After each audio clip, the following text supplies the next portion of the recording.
Нам необходимо принять комплекс мер, которые позволят стабилизировать, не допустить снижения численности населения России в предстоящее десятилетие. В пакете мер государственной поддержки объявлена Владимиром Путиным программа субсидирования ипотечной ставки. Это означает, что если молодая семья захочет, к примеру, взять в ипотеку квартиру, оплачивать сумму банку они будут только 6% годовых. Все, что идет свыше, оплачивается за счет государства. Такие меры поддержки, как заявил президент Владимир Путин, хороший способ повысить демографию страны. К примеру, сегодня средневзвешенная ставка на рынке ипотечного кредитования составляет, по данным Банка России, 10,05%.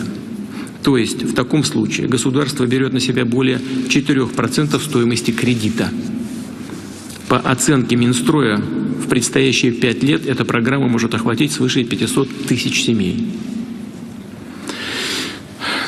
Еще поподробнее скажу. Программа ипотечного кредитования будет носить срочный характер, предусматривает субсидирование процентной ставки сверх 6% при рождении второго ребенка в течение 3 лет с даты выдачи кредита, третьего ребенка в течение 5 лет с даты выдачи кредита.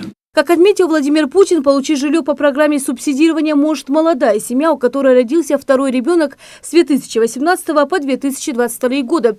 Ну а если в течение этого времени родится третий ребенок, срок процентной ставки продлевается еще на 5 лет. Банк выдаст ипотеку при наличии положительной истории, хорошей платежеспособности.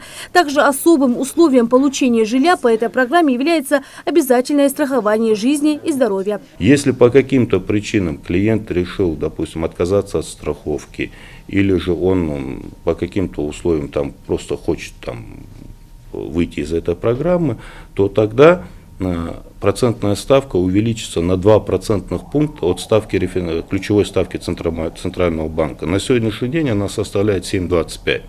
То есть по факту, по каким-то причинам, выбыв из этой программы, максимальная ставка его будет ключевая ставка плюс 2%. На сегодняшний день, если говорить сейчас, это 9,25 получится. По условиям программы ставка 6% после окончания льготного периода не должна превышать размер ключевой ставки Центробанка, действующей на дату выдачи кредита. Так ставка составит 9,25%. Приобрести квартиру можно как на первичном рынке, так и на вторичном рынке. Первичный рынок – это долевое строительство. В рамках долевого строительства у застройщика, у аккредитованного застройщика. Вторичный рынок – это уже готовое жилье, квартира, у которой есть право собственности.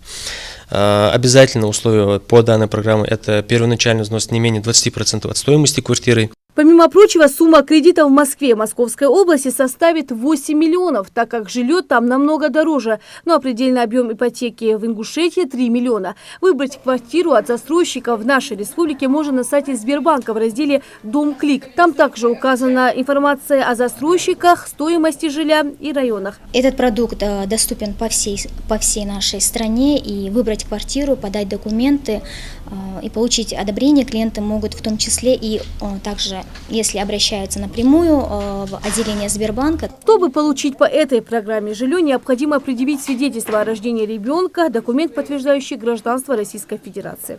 Программа была объявлена, то есть она действительно в декабре анонсирована была, мы пока получали разъяснение. На сегодняшний день у нас на территории Ингушетии нет.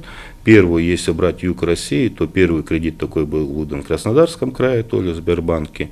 Сейчас потихонечку эта программа набирает обороты, и мы тоже надеемся, что жители республики будут пользоваться. Нам необходимо, как говорится, чтобы они понимали, знали, как это делается. Наши филиалы к этому готовы, то есть программа до них доведена. Если в вашей семье в этом году родился второй ребенок, возьмите необходимый перечень документов на сайте Сбербанка и приходите в центральный офис республики. На 2-м этаже здания в отделе продаж вас проинформируют и помогут оформить ипотеку на приобретение жилья. Возможно, с этого дня в истории вашей жизни начнется новая счастливая страница. Лина Сычоева, Мухаммед Миржоев, Новости 24.